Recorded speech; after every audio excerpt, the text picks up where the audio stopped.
Praise the Lord. Hallelujah hallelujah. దేవునికి మహిమ కలుగును గాక. యేసు ప్రభు అతి శ్రేష్టమైన నామంలో మీ అందరికీ శుభాభివందనాలు తెలియజేస్తున్నాను. ప్రియమైన సహోదరి సహోదరులారా, అందరూ సంతోషంగా ఉన్నారా? ప్రతిరోజు కూడా మన జీవితంలో ఏం జరిగినా సరే ప్రభులో ఆనందించడం నేర్చుకోవాలి. ఎందుకంటే ఈ లోకం మనకు శాశ్వతం కాదు. మనం కొన్ని రోజులే ఈ లోకంలో జీవించబోతున్నాం. మన నిత్యత్వం అనేది పరలోకంలో ఉంది. కాబట్టి తాత్కాలికమైన ఈ కష్టాలకు, సమస్యలకు మనం భయపడి బాధపడి ఎప్పుడూ చింతిస్తూ ఉండకూడదు ప్రియులారా. మనం ప్రభులో ఆనందిస్తూ ఉండాలి. సో ఈరోజు మనం దేవుని యొక్క వాక్యాన్ని వినబోతూ ఉన్నాం. మరి మనం ఎలా మనకు హాని చేసే వారిని మనం ప్రేమించాలి, క్షమించాలనే విషయాన్ని ఈరోజు మనం నేర్చుకోబోతున్నాం. కాబట్టి ప్రార్థనతో మనం వాక్యంలోనికి వెళ్దాం. మహాగణుడా, పరిశుద్ధుడా, మా ప్రియ పరలోక తండ్రి, మీ పరిశుద్ధ నామానికి మహిమ కలుగునుగాక. ప్రేమ స్వరూపి అయిన దేవా తండ్రి, నీవు మమ్మల్ని ప్రేమించావు. నిన్ను హింసించిన వారిని కూడా మీరు ప్రేమించారు, క్షమించారు నాయనా. అలాంటి ప్రేమ గుణం, క్షమించే గుణం మా అందరికీ దయచేయండి నాయనా. నీ ప్రేమతో మమ్మల్ని అభిషేకించమని ప్రార్థిస్తున్నాను తండ్రి. ఈరోజు వాక్యం వినే ప్రతి ఒక్క బిడ్డతో మీరు మాట్లాడమని నజరేయుడైన యేసు నామంలో ప్రార్థించి వేడుకుంటున్నాం తండ్రి. Amen amen. Hallelujah. Praise the Lord. మనం ఒక చిన్న పల్లవి పాడుకొని మనం వాక్యంలోనికి వెళ్దాం. ప్రేమతో నింపు యేసు మన్నింప వరమివ్వు, ప్రేమతో నింపు యేసు మన్నింప వరమివ్వు, ప్రేమతో నింపు యేసు మన్నింప వరమివ్వు, నీవలే మన్నింప వరమివ్వు, నాకు ప్రేమింప వరమివ్వు, కీడులు నన్ను జయింపనీయక మేలుతో కీడులను జయింపవరమివ్వు, కీడును జయింపనీయక మేలుతో కీడులను జయింపవరమివ్వు, మంచి మనసివు నాకు మన్నింపవరమివ్వు, నీవలే మన్నింపవరమివ్వు, నాకు ప్రేమింపవరమివ్వు, ప్రేమతో నింపు యేసు మన్నింపవరమివ్వు. Praise the Lord. హల్లెలూయా. అవును ప్రియులారా, మనకు ప్రేమ కావాలి. ప్రేమతో మనం నింపబడాలి, మనం క్షమతో నింపబడాలి. ఎందుకంటే మన యేసయ్య మనకు చూపించినటువంటి మార్గం ప్రేమ మార్గం, క్షమించేటువంటి మార్గం.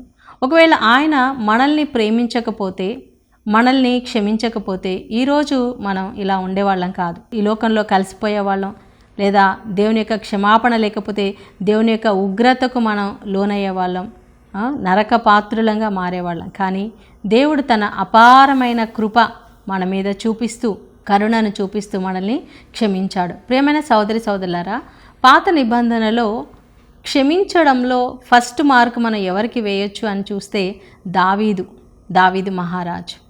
దావీదు మహారాజు ఆయన చిన్న వయసులోనే మరి దేవుడు ఆయనని ఎన్నుకున్నాడు, రాజుగా ఎన్నుకున్నాడు. మరి సౌలు రాజు దగ్గర ఒక సైన్యాధిపతిగా ఉంటూ, సౌలు దయ్యం పట్టినప్పుడు అతనికి సంగీతం వాయిస్తూ అతనికి కొద్దిగా ఆయనకి విడుదల కలగడానికి, ప్రశాంతంగా ఉండడానికి దావీదు ఎంతో సహాయం చేశాడు. మరి వాళ్ళ యుద్ధాలన్నీ చేశాడు. సౌలు దగ్గర ఎంతో నమ్మకంగా పనిచేస్తూ ఉన్నాడు. గొల్యాతుతో యుద్ధం చేశాడు, ప్రాణానికి సహితము తెగించి గొల్యాతును ఓడించాడు కదండి. మనం చూస్తున్నాం మొదటి సమూయేలు గ్రంథంలో మరి 17వ అధ్యాయంలో మనం చూస్తాం. మరి దావీదు గొల్యాతుని ఎలా జయించాడు అనేది అక్కడ చాలా చక్కగా ఉంటుంది. చాలా కష్టం, కానీ దేవుని యొక్క శక్తితోటి ఆయన గొల్యాతుని జయించాడు. సో ఇలాగా మరి దావీదు చాలా ఫేమస్ అవుతున్నాడు. అందరూ కూడా అతన్ని పొగిడారు. ఏమని పొగిడారంటే, స్త్రీలందరూ కూడా తంబురాలు సితారాలు పట్టుకొని సౌలు 1000 మందిగాను మరి దావీదు మహారాజు 10,000 మందిని హతమార్చాడు అని వాళ్ళు గొప్పగా పొగిడారనమాట. ఆ మాటలు సౌలు విన్నాడు. సౌలు వినేసరికి అది ఆయనకి నచ్చలేదు. నేను కదా రాజుని, నా తర్వాత వచ్చిన ఈ పిల్లోడిని పట్టుకొని వీళ్ళు ఇంత గొప్పగా పొగుడుతూ ఉన్నారు, ఇంకా నెక్స్ట్ వాడు నా రాజ్యాన్ని తీసేసుకుంటాడు అని చెప్పేసి అప్పటి నుంచి అతని మీద ఒక చెడు దృష్టి అనేది పెట్టాడనమాట. సో సౌలుని చంపడానికి ప్రయత్నం చేస్తూ ఉన్నాడు ప్రియులారా. సో ఈ ప్రయత్నంలో, ఈ చంపే ప్రయత్నంలో మరి చాలాసార్లు తను కూర్చున్న ఆ రాజభవనంలోనే 2-3 సార్లు ఈట ఉంటుంది కదా, వాళ్ళ రాజుల దగ్గర ఎప్పుడు కత్తులు, కటార్లు, ఈటలు అన్నీ రెడీగా ఉంటాయి. ఎప్పుడు ఏ శత్రువు ఎటు నుంచి వస్తాడో తెలియదు. వెంటనే వాళ్ళ ప్రాణ రక్షణ కోసం వాళ్ళు చంపేస్తారనమాట. సో ఆ ఈట తీసి దావీదు మీద విసిరేశాడు. జస్ట్ ఒక సెకండ్లో, ఒక్క కనురెప్ప పాటలో, వెంట్రుక మందంలో దావీదు తప్పించుకొని పారిపోయాడు. సో అలా ఆయనకు అర్థమైపోయింది సౌలు తనను చంపడానికి ప్రయత్నం చేస్తున్నాడని. సో యోనాతాను తన స్నేహితుడు కదా, యోనాతానికి చెప్పి వాళ్ళిద్దరు కూడా చాలా మరి ఒక నిబంధన చేసుకుంటారు. నేను ఎక్కడున్నా సరే నేను నీకు మాత్రం హాని చేయను, నువ్వు నాకు హాని చేయొద్దు, మన ఇద్దరం ఎప్పుడు మన స్నేహం ఇలాగే ఉండాలి అని వాళ్ళు యెహోవా నామంలో, దేవుని నామంలో ప్రమాణం చేసుకొని, నిబంధన చేసుకొని దావీదు వెళ్ళిపోతాడు. వెళ్ళే ముందు చాలా ఏడుస్తాడు. అలా వెళ్ళిపోయి తన ఫ్యామిలీ అంతా, వాళ్ళ అన్నలు వాళ్ళందరూ వచ్చేస్తారు ఆయనకి. అలా దావీదు పారిపోతూ ఉన్నాడు. ఆయనకు తినడానికి భోజనం కూడా లేదు. ఆ సముఖపు రొట్టెలను భుజిస్తాడు ఒక దగ్గరికి వెళ్ళి. మరి ఆ గొల్యాతు ఖడ్గం ఒక్కటి ఉంటుంది, ఇంకా ఆయన దగ్గర ఇంకా ఏమీ లేవు ప్రియులారా. దావీదు అలా పారిపోతూ ఉన్నాడు. అయితే సౌలు దావీదును తరుముతూ ఉన్నాడు. ఎక్కడ ఉన్నాడు దావీదు, ఎక్కడున్నాడు కనుక్కొని 3,000 మంది 4,000 మంది సైన్యంతో వెళ్ళిపోయి ఆ ప్రాంతమంతా వెతుకుతున్నాడు దావీదు కనిపిస్తే చంపాలని. సో అలా వెతుకుతూ వెళ్తున్న సమయంలో ప్రియులారా, మొదటి సమూయేలు గ్రంథము 24వ అధ్యాయంలోకి వచ్చినప్పుడు వాళ్ళు ఒక ప్లేస్కి, ఒక కొండల మీద ఉండేటువంటి ఒక ప్లేస్కి మరి దావీదు అక్కడ నివసిస్తున్నాడని తెలిసింది.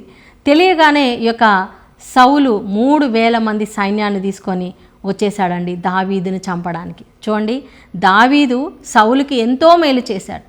వీళ్ళ రాజ్యాన్ని, వీళ్ళని చంపడానికి వచ్చిన గొల్యాతుని దావీదు చంపేశాడు, విజయం ఇచ్చాడు. ఈరోజు ఇజ్రాయెల్ దేశం ఉంది అంటే, సౌలు ఇంకా రాజుగా ఉన్నాడంటే దానికి దావీదే కారణం.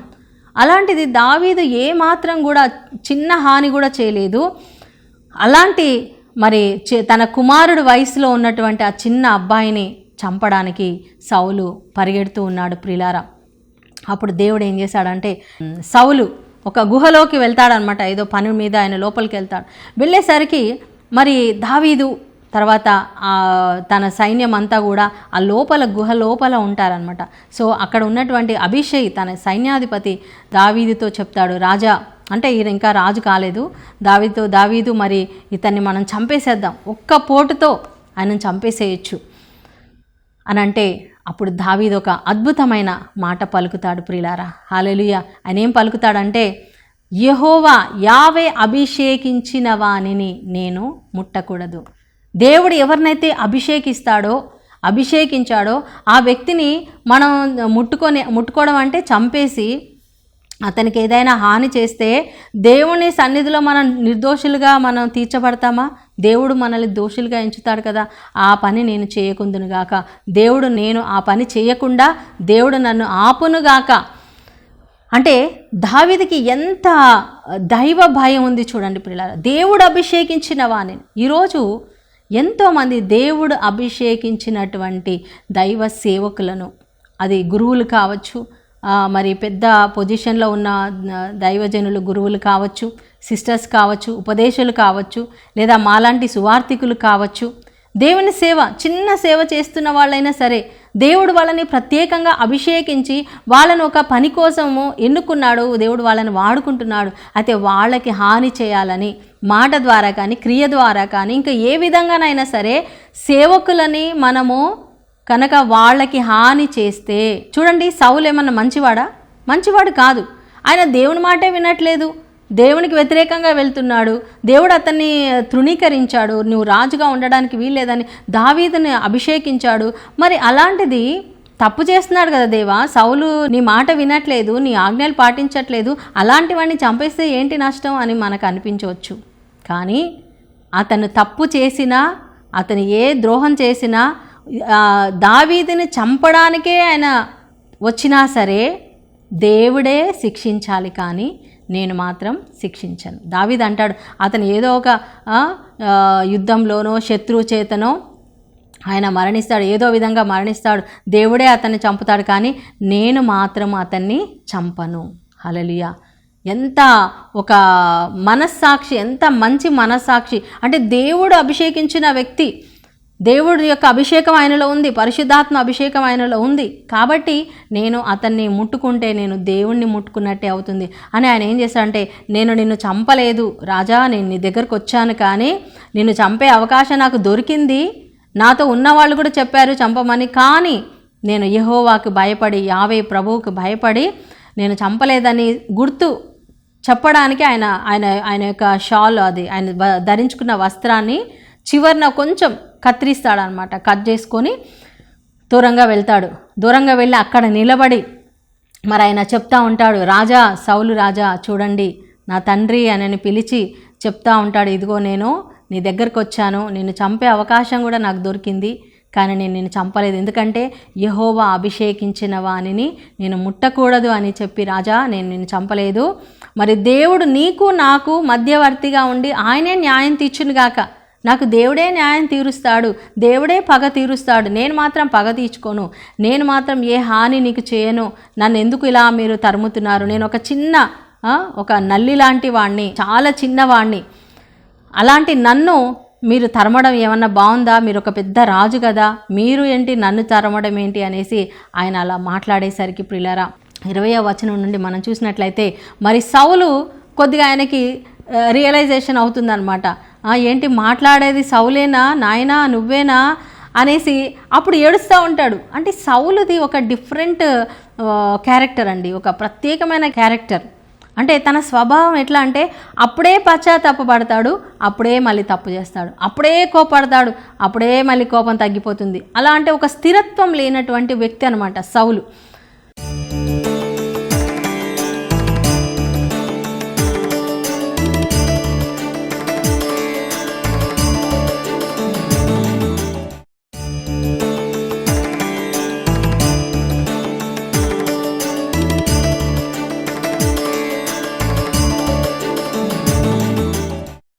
సో దావీదు అలా మాట్లాడగానే మరి సౌలు కరిగిపోయాడు.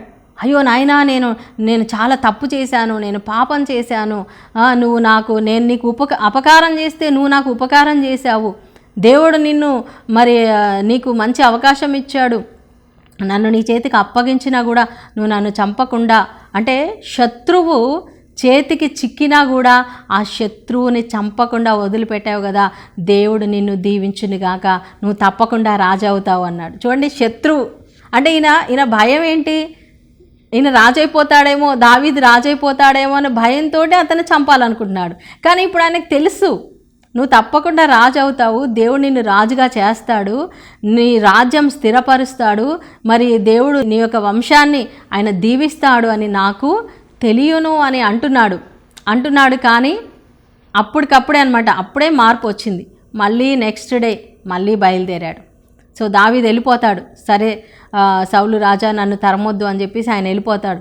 వెళ్ళిపోయిన తర్వాత మళ్ళీ ఆయన ఇంకా వేరే సైన్యాన్ని తీసుకొని మరి వెతకడానికి వస్తాడు. ఎందుకంటే దావీదుకు తెలుసు సౌలు నన్ను వదిలిపెట్టాడు, ఎట్లయినా మళ్ళీ తరుమడానికి వస్తాడు, ఎందుకంటే ఆయనలో దురాత్మ ఉంది, సైతాను శక్తులు ఉన్నాయి సౌలులో. మరి స్థిరత్వం లేకుండా ఆ సాతానుడు బాగా శోధిస్తున్నాడు, కాబట్టి మళ్ళీ ఎట్లయినా వస్తాడు అని చెప్పి దావీదు మళ్ళీ వాళ్ళ గ్యాంగ్ని తీసుకొని ఇంకో ప్లేస్కి వెళ్ళిపోతాడు.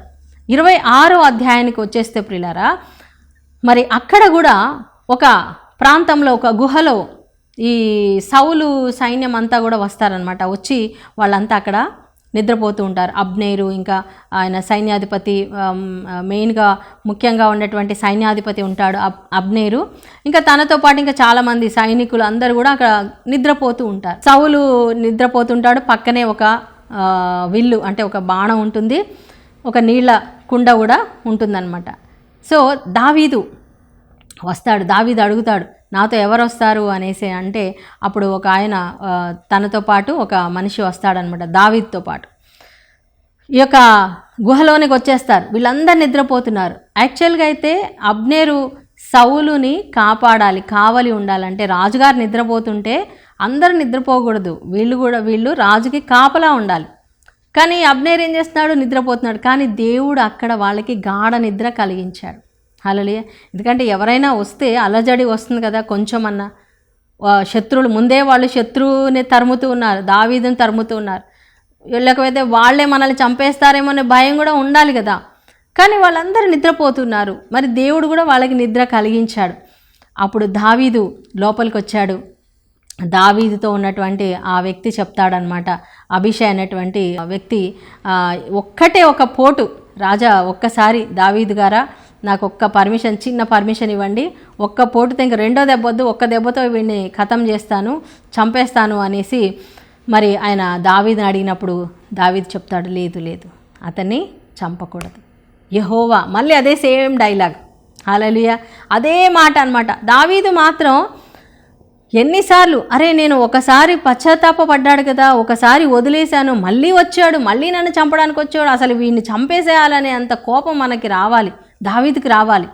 కానీ దావీదు కోప్పడట్లేదు.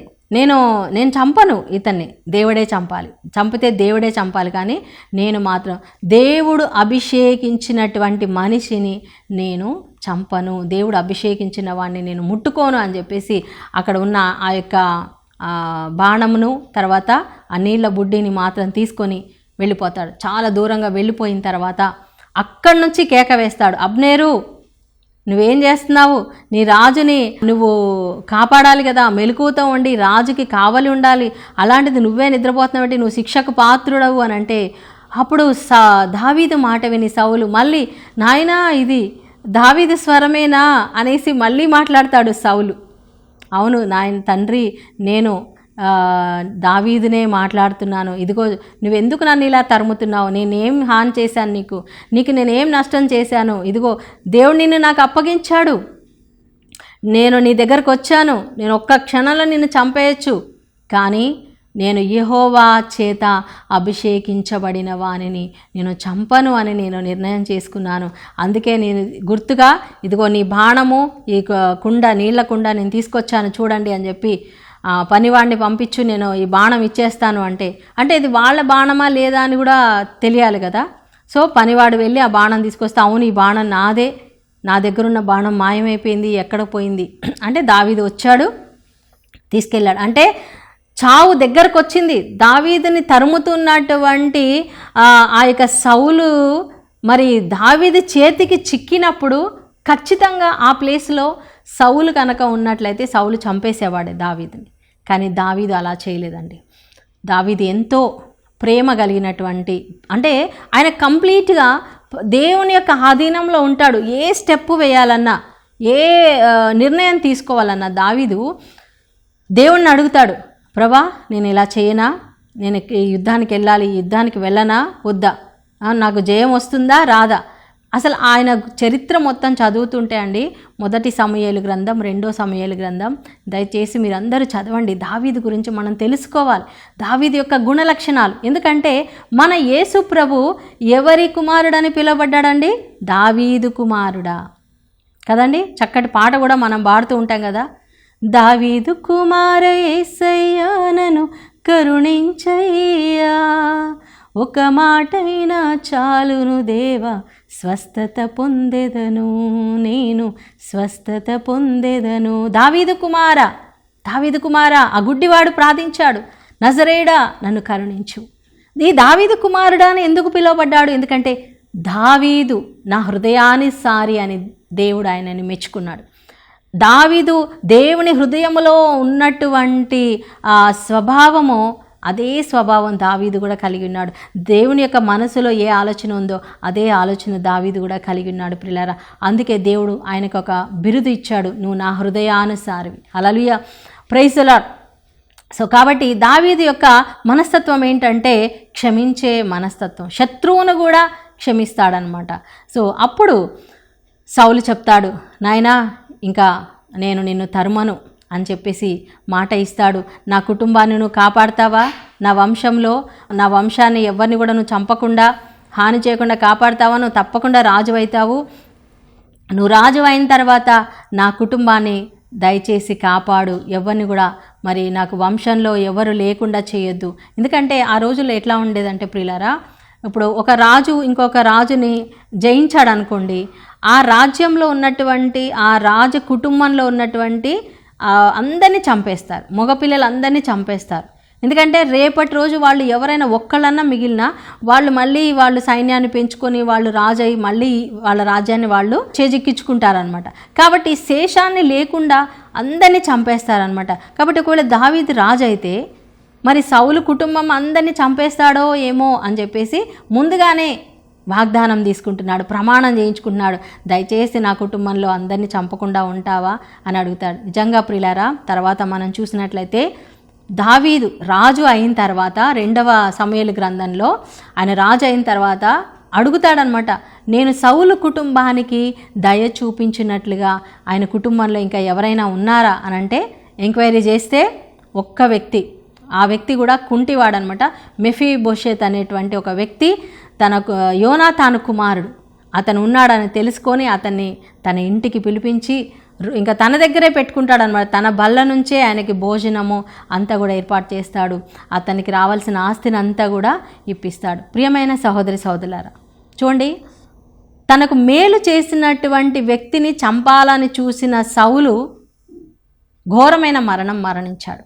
ఒక వ్యక్తి మనకి మేలు చేసిన వాళ్ళు, ఉపకారం చేసిన వాళ్ళకి మనం అపకారం చేయకూడదు, మనకు మేలు చేసిన వాళ్ళకి కీడు చేయకూడదు. ఈరోజు ఎంతమంది అండి మేలు పొందుకొని సహాయం పొందుకొని ఎంతో దీవించబడి, తల్లిదండ్రులు కావచ్చు, తోబుట్టువులు కావచ్చు, వాళ్ళు ఎవరైనా కావచ్చు, నువ్వు మేలు పొందిన తర్వాత వాళ్ళకి తిరిగి నువ్వు మేలు చేయకపోయినా పర్వాలేదు, కానీ హాని మాత్రం చేయొద్దు, వాళ్ళకి ద్రోహం చేయొద్దు, వాళ్ళని బాధ పెట్టకూడదు, వాళ్ళని నువ్వు నొప్పించకూడదు. ఎంతమంది అలా ఉంటున్నారు, ఆస్తి కోసం కావచ్చు, డబ్బు కోసం కావచ్చు, పొలం కోసం కావచ్చు, ఇల్లు కోసం కావచ్చమ్మా. సో చాలామంది అలా మోసం చేస్తూ ఉన్నారు, సొంత వాళ్ళనే మరి అపకారం చేస్తూ ఉన్నారు. నా ప్రియమైన సహోదరి సహోదరులారా, సౌలు ఎలా మరణించాడు? ఒక ఘోరమైనటువంటి మరణించాడు. తన కత్తి మీదే తనే పడతాడండి. అంటే ఆయన మొత్తం బాణాలు తగిలిపోతాయి అన్నమాట. శత్రువులు ఫిలిస్తీన్లు మొత్తం బాణాలు వేసేస్తారు. ఇంకా ఈ ఫిలిస్తీన్ల చేతిలో నేను చచ్చిపోయాను అనే పేరు నాకు రాకుండా అని చెప్పి తన కత్తి మీద తనే పడిపోయి చచ్చిపోతాడు. కానీ ఆ క్షణం నుంచి మరి దావీదు రాజుగా మారతాడండి. మరి ఫస్ట్ యూదాలో రాజుగా అవుతాడు, తర్వాత ఇజ్రాయెల్ మొత్తం ఇజ్రాయెల్ దేశం అంతటిని 12 గోత్రాలను ఆయన పరిపాలిస్తాడు. 40 సంవత్సరాలు దావీదు ఇజ్రాయెల్ ప్రజలను పరిపాలిస్తాడు. హల్లెలూయా, ప్రైజ్ ది లార్డ్. ఎందుకంటే దావీదులో ఉన్నటువంటి ఒక మంచి లక్షణం ఏంటంటే శత్రువును కూడా ప్రేమించేటువంటి లక్షణం. మరి యేసు ప్రభువుని మనం చూసినట్లయితే ప్రియులారా, కల్వరిగిరిలో సిలువలో ఆయనను పొడిచిన వాళ్ళని, ఆయనను చంపిన వాళ్ళని, ఆయనను దూషించిన వాళ్ళని, ఆయన ముఖాన ఉమ్మేసిన వాళ్ళని కూడా ఆయన ఏమని ప్రార్థన చేశాడు? తండ్రి, వీరేమి చేయుచున్నారు, వీరు ఎరుగరు కనుక వీరిని క్షమించుము అనేసి ఆయన ప్రార్థన చేశాడు. నా ప్రియమైన సహోదరి సహోదరుడా, మరి యేసు ప్రభు క్షమించడం మనకి నేర్పించాడు. నీ జీవితంలో కూడా ఎంతోమంది నేను గాయపరిచి ఉండొచ్చు, నేను బాధ పెట్టి ఉండొచ్చు, నీకు అన్యాయం చేసి ఉండొచ్చు, నీకు మోసం చేసి ఉండొచ్చు, నమ్మక ద్రోహం చేసి ఉండొచ్చు. వాళ్ళందరినీ నువ్వు క్షమిస్తావా? వాళ్ళు అభిషిక్తులే అయి ఉండొచ్చు, వాళ్ళు దేవుని సేవకులే అయి ఉండొచ్చు, మరి వాళ్ళు ఎలాంటి వాళ్ళైనా సరే, వాళ్ళ స్వభావం ఎలా ఉన్నా వాళ్ళ మీద దేవుని అభిషేకం ఉంది కాబట్టి మనం వారిని ప్రేమించాలి, వాళ్ళని క్షమించాలి, వారిని మన్నించాలి, వారి కోసం మనం ప్రార్థన చేయాలి. సో ఆ విధంగా ఉండడానికి దేవుడు మనకు సహాయం చేయనుగాక. ఆమేన్. ప్రార్థన చేసుకుందాం. స్తోత్రం, హల్లెలూయా, హల్లెలూయా, స్తోత్రం నాయన, స్తోత్రం. మహాగణుడా, పరిశుద్ధుడా తండ్రి, అవును ప్రభా, దావీదు నాయన 2 సార్లు తన చేతికి నాయన మీరు శత్రువును అప్పగించినప్పటికీ అయా దావీదు అతన్ని చంపకుండా, సౌలును చంపకుండా నాయన, దేవుడు అభిషేకించిన వానిని నేను ముట్టను, నేను చంపను అని నాయన నిన్ను తండ్రి ముందుగా పెట్టాడు నాయన. న్యాయం తీర్చమని నీకే అప్పగించాడు నాయన. అలాంటి దావీదు మనస్తత్వాన్ని బట్టి స్తోత్రం నాయన. తన శత్రువును కూడా ప్రేమించగలిగాడు నాయన. స్తోత్రం తండ్రి. అలాంటి హృదయం మాకైతే లేదు ప్రభా. అయా మాకు ఆ హృదయాన్ని దయచేయండి. ప్రేమించే హృదయం, క్షమించే హృదయం మాకు దయచేయండి నైనా. ప్రతి ఒక్కరిని కూడా నైనా మేము అయా మంచిగా చూసుకునే మనస్తత్వాన్ని మాకు దయచేయండి నైనా. యేసయ్యా మాకు గాయపరిచిన వాళ్ళని, మాకు అన్యాయం చేసిన వాళ్ళందరి కోసం కూడా ప్రార్థిస్తున్నాం తండ్రి. వారందరినీ కూడా ఆశీర్వదించమని ప్రార్థిస్తున్నాను. ఈరోజు ఈ వాక్యం వింటున్న ప్రతి ఒక్కరిని దీవించండి నైనా. అయా ఎంతమంది అయితే అనారోగ్యంతో ఉన్నారో వారిని ముట్టండి, స్వస్థపరచండి. జాబ్ లేని వాళ్ళకి జాబ్ దయచేయండి నాయన. ఆర్థిక సమస్యలు ఉన్న వారికి ఆర్థిక సమస్యల నుంచి విడుదల దయచేయండి నాయన. ప్రభా స్తోత్రం, హల్లెలూయా నాయన. కుటుంబ సమస్యల నుంచి విడుదల దయచేయమని, ఒకరినొకరు మన్నించుకునే గుణం దయచేయమని నీకే మహిమ ఘనత ఆరాధన చెల్లిస్తూ యేసు పరిశుద్ధ నామంలో ప్రార్థించి వేడుకుంటున్నాం తండ్రి. Amen, amen, amen. దేవుడు మీ అందరిని దీవించును గాక. God bless you. Praise the lord.